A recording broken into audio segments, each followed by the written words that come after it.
Bom dia, irmãos queridos, neste sábado, dia 19 de novembro. Bom dia, queridos irmãos e irmãs. Hoje ainda no Evangelho de São Lucas, meditaremos o capítulo 20, versículos de 27 a 40. Os que forem julgados dignos da ressurreição não se casam e já não poderão morrer. Jesus mais uma vez procura mostrar aos saduceus que não acreditavam na ressurreição que a morte é a passagem para a verdadeira vida e todos os que são fiéis a Jesus ressuscitarão junto a Ele. A nossa vida verdadeira é depois da morte e não aqui nessa terra. O segundo grande e forte ensinamento de Jesus é sobre o casamento. Jesus, de maneira revolucionária e com clareza, afirma que o matrimônio humano termina aqui nessa terra e lá no céu todos teremos um novo relacionamento íntimo, único, fortíssimo com Deus e, consequentemente, entre nós.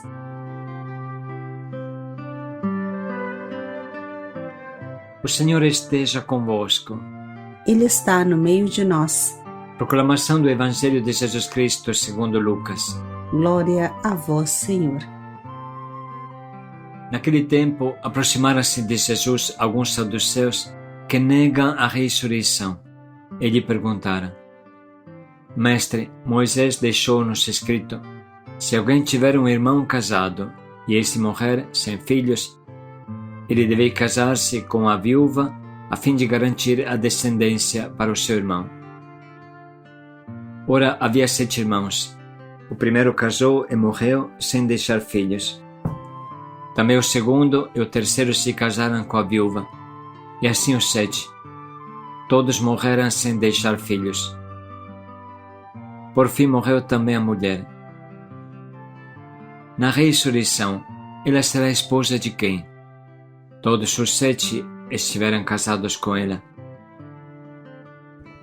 Jesus respondeu aos saduceus: Nesta vida os homens e as mulheres casam-se, mas os que forem julgados dignos da ressurreição dos mortos e de participar da vida futura, nem eles se casam, nem elas se dão em casamento, e já não poderão morrer, pois serão iguais aos anjos, serão filhos de Deus, porque ressuscitaram. Que os mortos ressuscitam, Moisés também o indicou na passagem da sarça, quando chama o Senhor o Deus de Abraão, o Deus de Isaac e o Deus de Jacó. Deus não é o Deus dos mortos, mas dos vivos, pois todos vivem para Ele. Alguns doutores da lei disseram a Jesus: Mestre, tu falaste muito bem. E ninguém mais tinha coragem de perguntar coisa alguma a Jesus. Palavra da salvação. Glória a vós, Senhor.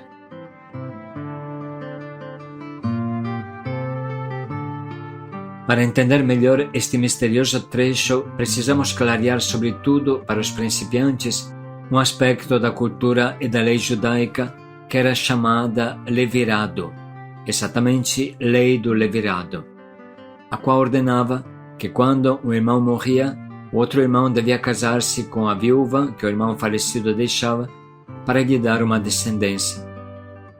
Desta forma, nas culturas antigas, achava-se que o nome do irmão não morreria nem sua linhagem. Uma vez que entendemos isso, é possível compreender o caso que os saduceus submetem ao julgamento de Jesus. Uma mulher recebe como maridos 7 irmãos, pois um após o outro falece e ela acaba sendo esposa dos 7. No céu, de quem será a esposa, sendo que os 7 a tiveram como esposa? Bom, é claro que esta pergunta pode ser colocada toda vez que uma jovem viúva casa com outro homem, depois que seu marido vem a óbito. Vamos ver como responde Jesus. Jesus responde de maneira clara e surpreendente. Nesta vida, os homens e as mulheres casam-se, mas os que forem julgados dignos da ressurreição dos mortos e de participar da vida futura, nem eles se casam, nem elas se dão em casamento. E já não poderão morrer, pois serão iguais aos anjos, serão filhos de Deus, porque ressuscitaram. Encontramos as mesmas palavras citadas também nos outros evangelistas. Mateus assim relata: Jesus lhes respondeu: estais errados, não compreendeis a Escritura nem o poder de Deus.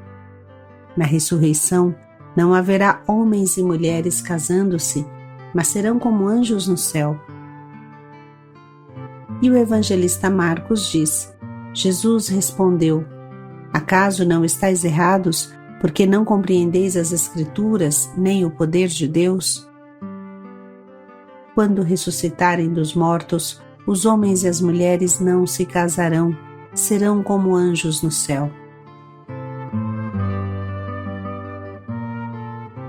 O que aparece bem claro é que existe um tempo terreno neste mundo e existe o mundo futuro, o tempo do céu. As duas coisas são totalmente diferentes. No tempo do céu, se pode assim chamar, que é a eternidade, não se morre mais, se vive como ressuscitados, não se casa mais, não se dá a filha em casamento a ninguém, se vive como anjos. Essa última característica é importante e não significa que se perde o sexo. Homem fica homem e mulher fica mulher. Mas seremos iguais aos anjos no sentido que não casaremos, não terá matrimônio humano, da forma que tem nesta terra. Não terá mais união conjugal que leva marido e mulher a ser uma só carne. Jesus, na sua vida terrena, deu um exemplo claro disso, não casando com ninguém. Jesus é a antecipação do céu personificada. E olhando para ele entenderemos o que é o paraíso.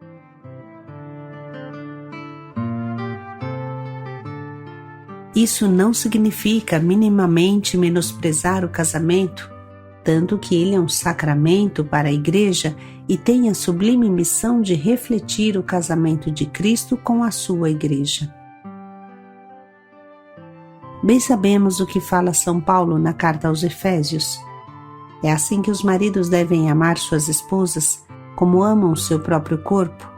Aquele que ama sua esposa está amando a si mesmo.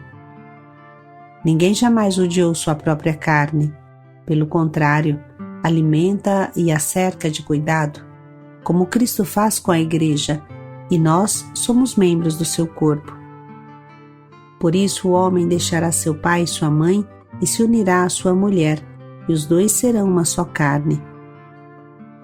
Este mistério é grande, eu digo isto com referência a Cristo e à Igreja. Enfim, cada um de vós também ame a sua esposa como a si mesmo, e que a esposa tenha respeito pelo marido.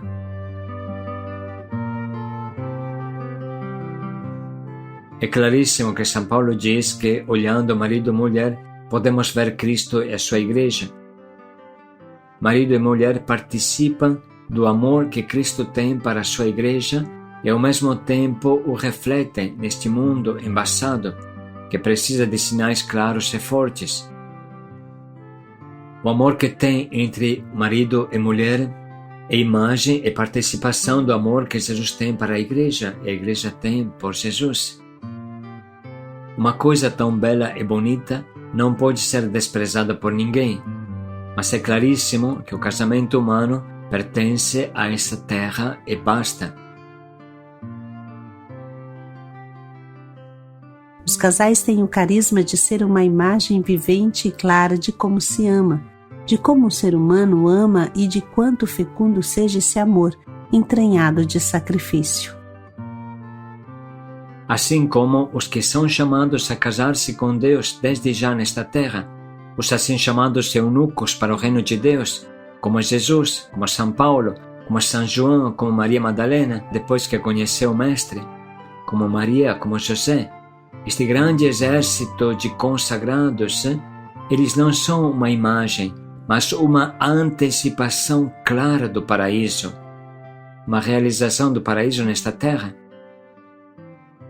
Os consagrados vivem como anjos, mesmo sendo plenamente homens, e assim trazem o céu nesta terra, trazem a eternidade para dentro do nosso dia a dia. Mostram com a sua vida que casar com Deus preenche totalmente o nosso corpo, a nossa mente e a nossa alma. Tudo que um homem e uma mulher experimentam no matrimônio, eles o experimentam com Deus e criam entre si uma comunhão de paraíso. A vida fraterna e sagrada entre os consagrados é uma vida de paraíso. Feliz de quem entende isso, diz Jesus. De qualquer forma, matrimônio e consagração, casar com Deus ou casar com o homem, se ilumina reciprocamente.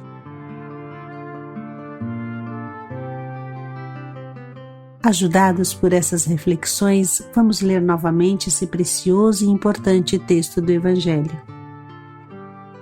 Naquele tempo, aproximaram-se de Jesus alguns saduceus que negam a ressurreição e lhe perguntaram: Mestre, Moisés deixou-nos escrito: se alguém tiver um irmão casado e este morrer sem filhos, ele deve casar-se com a viúva a fim de garantir a descendência para o seu irmão. Ora, havia 7 irmãos. O primeiro casou e morreu sem deixar filhos. Também o segundo e o terceiro se casaram com a viúva, e assim os 7. Todos morreram sem deixar filhos. Por fim morreu também a mulher. Na ressurreição, ela será esposa de quem? Todos os 7 estiveram casados com ela. Jesus respondeu aos saduceus: Nesta vida os homens e as mulheres casam-se, mas os que forem julgados dignos da ressurreição dos mortos e de participar da vida futura, nem eles se casam, nem elas se dão em casamento, e já não poderão morrer, pois serão iguais aos anjos, serão filhos de Deus, porque ressuscitaram. Que os mortos ressuscitam, Moisés também o indicou na passagem da sarça, quando chama o Senhor o Deus de Abraão, o Deus de Isaac e o Deus de Jacó. Deus não é o Deus dos mortos, mas dos vivos, pois todos vivem para Ele. Alguns doutores da lei disseram a Jesus: Mestre, tu falaste muito bem. E ninguém mais tinha coragem de perguntar coisa alguma a Jesus. Vamos agora sublinhar e anotar as frases do Evangelho e da meditação que mais nos atingem.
Chegou o momento de escolher o nosso propósito.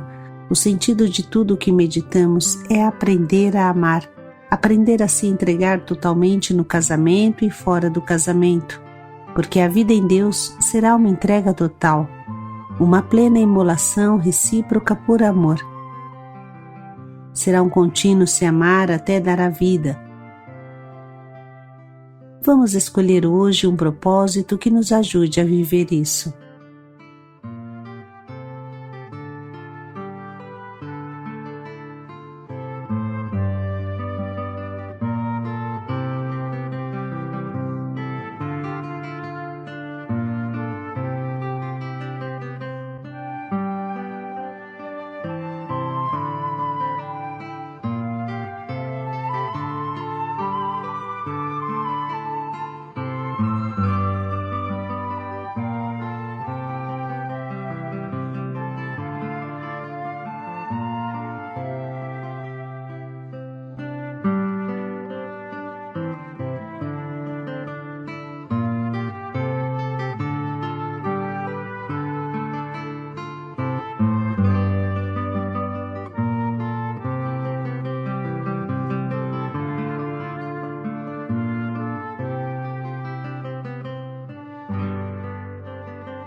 Aprender a amar nessa terra.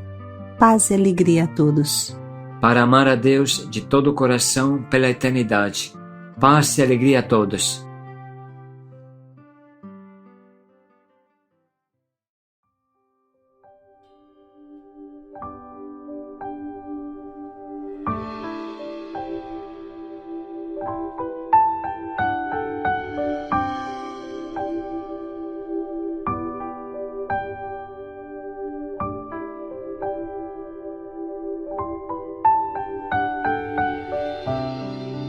Aqui estamos diante de ti e nos prostramos para adorar, Senhor Deus do universo,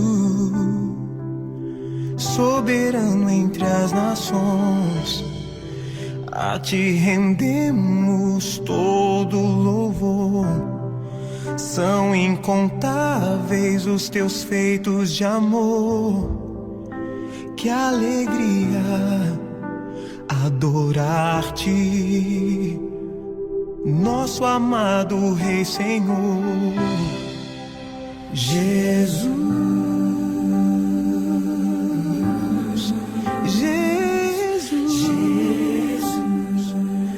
Filho de Deus ressuscitado, que passou pela cruz,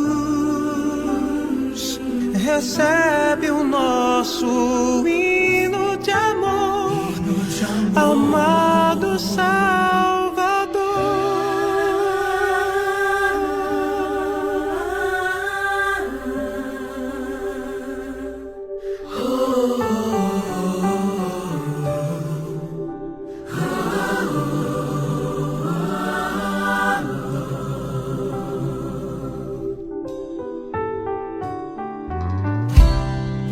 Tudo que temos queremos te dar, tudo que somos então derramar aos teus pés, qual perfume, exalando o amor que suave se entrega. Perdemos nossa vida em ti e assim cantaremos pra sempre. Santo, Santo, Santo é Senhor.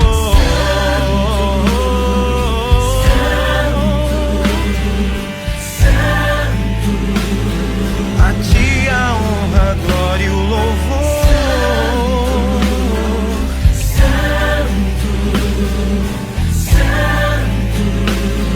Mereces todo o nosso amor.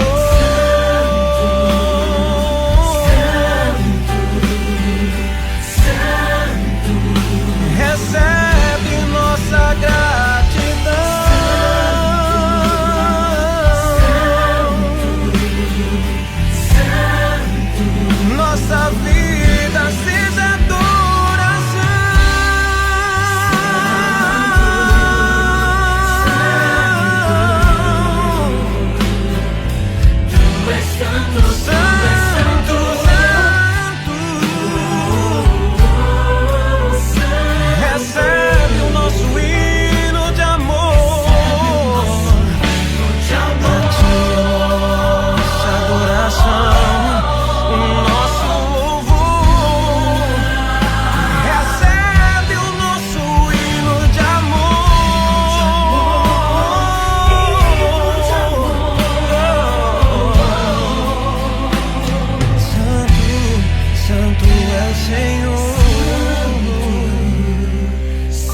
Santo.